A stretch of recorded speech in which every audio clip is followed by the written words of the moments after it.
Hey folks, big one for you today. So we're flying the F5 on the Germany server, god damn, I'm messing it up already. We're flying the F5 on the Germany map on the Cold War contention server. You've probably seen me fly the F5 a million times before, so what is the big deal about this time? Well, this is the first time that I'm flying it with VR and force feedback. Now, if you've been following my sort of VR career, if you like, then you'll know that Pimax approached me probably about a year and a half, maybe even getting on for 2 years ago now, with the offer of free VR stuff in exchange for helping to promote their stuff. And I was like, you know what? I would have never actually willingly bought in to VR initially because I was more than happy with Track AR. I think that as a control medium for looking around, it ticks every box it needs to. There's no effort required from the user, there's no physical exertion, it doesn't impact your computer specs in any way, like it doesn't mean that you have to run the game at a low resolution or anything like that. So I thought the VR just sounded like a downgrade across the board, and the only thing that made me want to try it at all was the fact that everyone bigs up how immersive it is. And if Pimax are going to let me experience that for free, then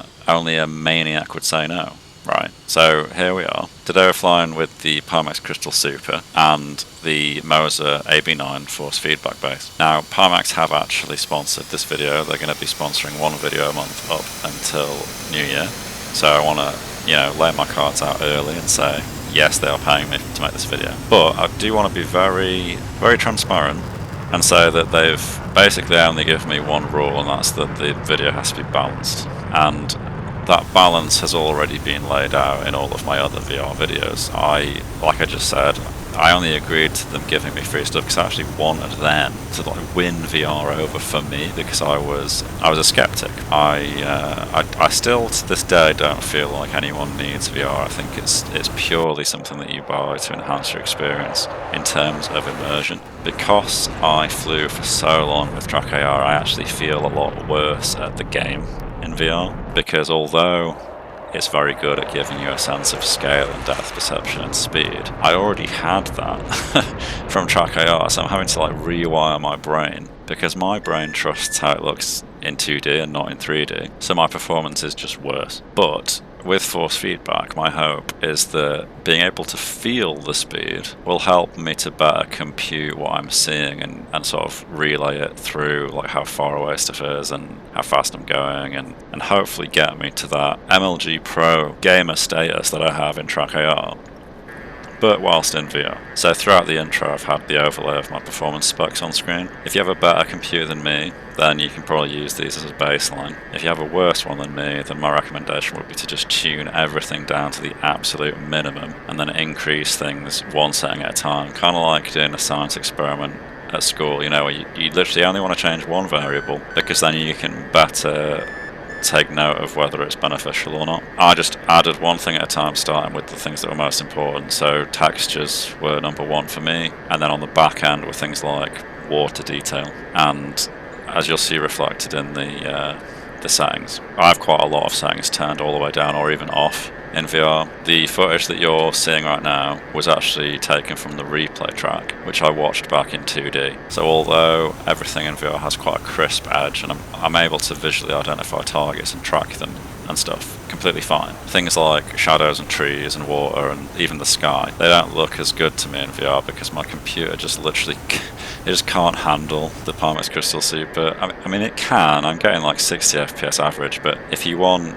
a crisper, more graphically fidelity-ish experience, I know that's not words, but fine, then you'll need a better PC than I have. I'd say that it's definitely playable if you have a 40 series card. If you have a late 30 series card, then maybe it would have to look worse than it does for me. If you have a 5090, then this is the headset for you, because Jesus, it looks amazing.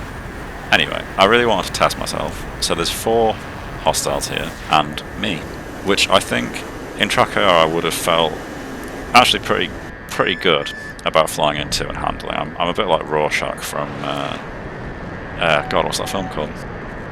You know the one anyway. I'll wang the meme on screen. None of you seem to understand. I'm not locked in here with you. You're locked in here with me. So anyway, there's 4 guys here. We just got hits on the frog foot as we merged. We've just merged with the Mirage F1. I'm reversing my turn. Track AR would mean like tracking 4 guys at once. I think I'd manage, because the EWR reports are on screen all the time, no matter which way you're turning and which way you're looking.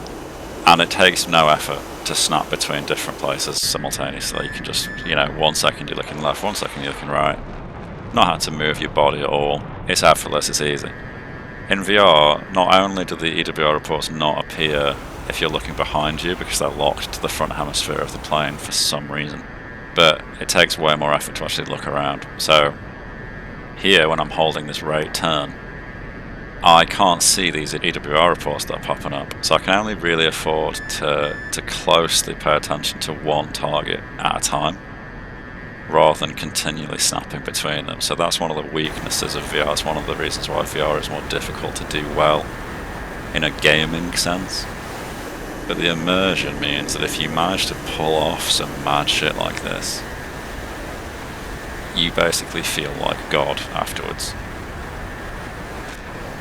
And the sortie went far better than it had any right to be honest. So when I flew in, these 4 guys, they were all ground pounding this airbase that I'm flying above right now. Could have literally kicked myself in the head for not getting that shot. I decided to bug out after that, because there's more people coming in. Reverse my turn to follow that guy through. I'm diving for energy. You really need altitude to turn into speed in the F5, because the engines alone aren't really enough. So I'm constantly looking behind me, I'm juggling multiple people at once. Thankfully, as I said, these people were all ground pounding, so a lot of them have got fuel tanks, bombs or rocket pods strapped to them, whereas I'm clean. So that's really helping to sort of redress the balance in a way that I think if these guys had all been geared up to dogfight, I'd have been long dead by now. The frogfoot that we hit earlier has just taken my 6, and I'm sub 400 knots, so I really need to pick up the speed. Speed is the only advantage really that I have over the frogfoot. It really looked like he just shot me in the face, but those shots somehow didn't register. Got a missile coming in from behind, so I'm just jinking, but I'm not jinking super hard. I want to fly largely in a straight line, because it's the only way to build speed, and speed equals separation, and separation is safety. Once I've pulled away enough that I feel like I'm out of immediate danger from the frogfoot, I enter this left-hand right turn. So here, looking behind me takes quite a lot of physical strain.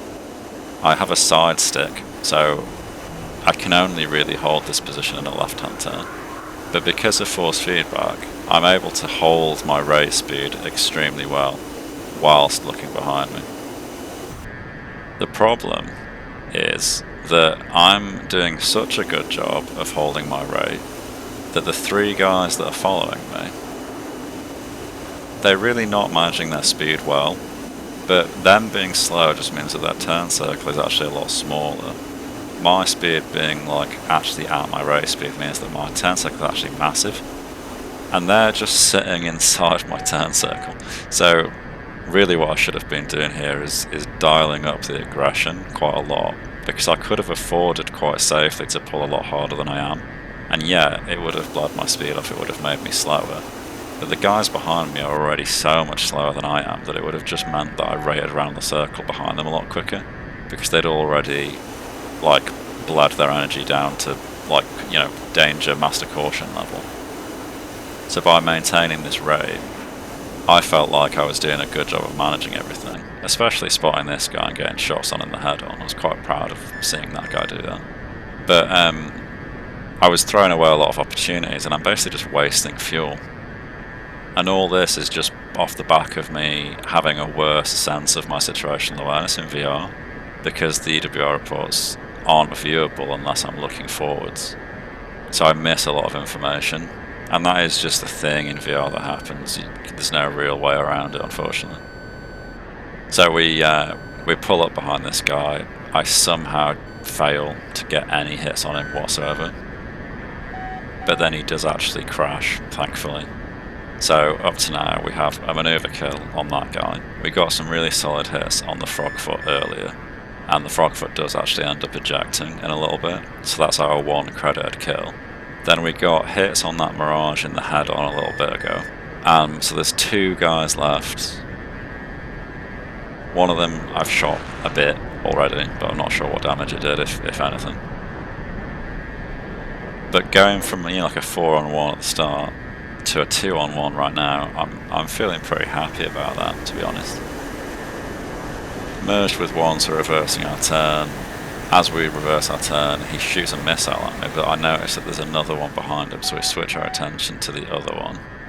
Because the guy who fired a missile is going to take a while to turn around, I decide to focus this guy for a bit. Gunnery is getting better, because we do land a few glancing hits on this guy. I have bled my speed far lower than I should have, really, at this point. But moments like this are where my lack of experience in VR really bites me on the arse, because he is so definitely within gun range. But I don't know how much to lead, because like the speed and the distance just feel off to me, because I'm so used to how it looks in 2D. He feels like he's too far away, which makes me lead too much and hold the shot for too long. I should just have spray and prayed and hope for the best. After we overshoot, I decide to go back into my rate, because the other Mirage from earlier had turned around by then. We reverse our turn, and he just runs away. He runs away. As he runs away, I follow, because I'm hoping to chase him down and get a missile. But they're both starting to be quite passive, and that might be because I've landed shots on both of them. The Mirage F1 actually has probably the best Cold War jet damage model in the game. Urges did a really good job on it. Often if I take damage in the F1, it'll appear to be fine initially, but the longer I fly it, the more things will kind of break down and fail, and the more the need to land creeps up on you.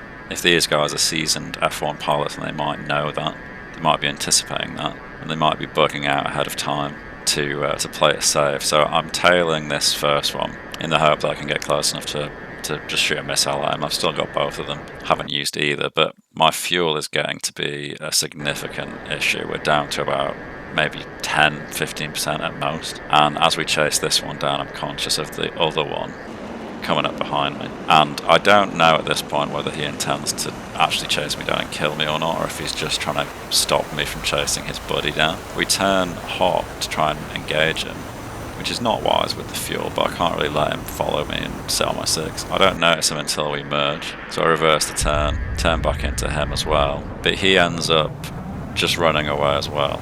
So at the moment, my fuel is master caution. We're on absolute fumes. There is an airbase quite close, but it's the one that they were all attacking at the start when I flew into the gaggle of 4 of them, and that airbase is now actually neutral. So if I do land there, I can't repair, I can't rearm. It's really my only option because of how much fuel I've got, but I'll have to abandon the plane afterwards. I've just switched the fuel feed, cross feed switch, so if one of the fuel tanks does deplete fully, I can still feed both engines off the other one. And at this point I just decide to disengage completely, and we'll have to wait and see whether me turning cold is enough to entice him to turn back hot. We'll just have to cross our fingers that it isn't. We're getting quite close to the runway, so I'm gonna just idle throttle, try and time my turn on final to like bleed off all the speed so that I'm at a safe landing speed. But again, going back to the lack of muscle memory from VR, I really badly misjudge how quickly the speed will bleed off. And as we turn on to final, I'm still way too fast. I am slow enough to drop the gear, but that's because you can drop the gear at like about 300 knots. And as we get close to touchdown, I'm still pushing above 200, which is like 70 too high for landing. So we do a tap and go. At this point, I realise that there's actually something coming in over there, and it's not on the EWR reports, which means that it must be a helo. And it being a helo is very bad news, because it can effortlessly kill me on the ground. It'll see me a lot more easily than a jet would. But also, it carries troops which will capture that base immediately if he manages to land on it. And if I'm on it when he does that, then all the AI units will just insta-mulch me to dust. I think we do get some hits in the head on there. On the way in, he fired an ATGM over my head and started spamming his 30mm at me, so he definitely knows that I'm here. I didn't notice at the time that one of the F1s has come back because I'm just laser focused on killing this hind. I'm going to use one of my sidewinders, but as it turns out, even helicopters you need to be rear aspect to get a lock, so it doesn't track. But we do manage to chew him up with the guns, which I was quite happy with, given my terrible gunnery from earlier. I guess it's easier when stuff is barely moving.